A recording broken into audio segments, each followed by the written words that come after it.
রুশ president Vladimir Putin জানিয়ে দিলেন তারা ভারতকে সু-57 সরবরাহ করতে প্রস্তুত রয়েছেন। এই মুহূর্তে নয়াদিল্লির পঞ্চম প্রজন্মের যুদ্ধবিমানের সন্ধানে রয়েছে। এই পরিস্থিতিতে এমন প্রস্তাব পুতিনের। সেই সঙ্গে তিনি জানিয়েছেন ভারতকে উন্নত প্রতিরক্ষা ব্যবস্থার জন্য প্রয়োজনীয় গুরুত্বপূর্ণ প্রযুক্তির হস্তান্তর করতে রাজি মস্কো। একটি সংবাদ মাধ্যমের সঙ্গে কথা বলার সময় পুতিন জানিয়েছেন এর আগে ভারতকে যৌথভাবে সু-57 নির্মাণের প্রস্তাব দিয়েছিল রাশিয়া, কিন্তু 2018 সালে ভারত সেই প্রকল্প থেকে সরে এসেছিল। পুতিনের কথায় আমাদের ভারতীয় বন্ধুরা জানিয়েছিলেন এখন আপনারা আপনাদের মতো এগিয়ে যান, পরে দেখা যাবে, হয়তো আমরা যুক্তও হতে পারি, সেক্ষেত্রে বিমান আমরা একসঙ্গেই নির্মাণ করতে পারতাম। এবার আমরা নিজেরাই সেই বিমান তৈরি করছি, তবে এবার আমরা ভারতের সঙ্গে কাজ করতে প্রস্তুত। পুতিনের এই মন্তব্যকে তাৎপর্যপূর্ণ বলে মনে করা হচ্ছে।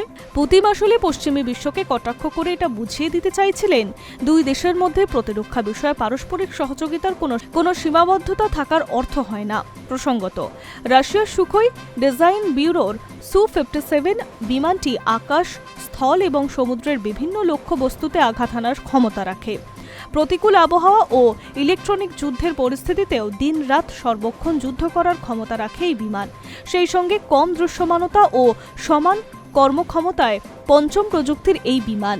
এমন বিমান ভারতের কাছে এলে চীন ও পাকিস্তানের ঘুম ছুটবে তা নিশ্চিত।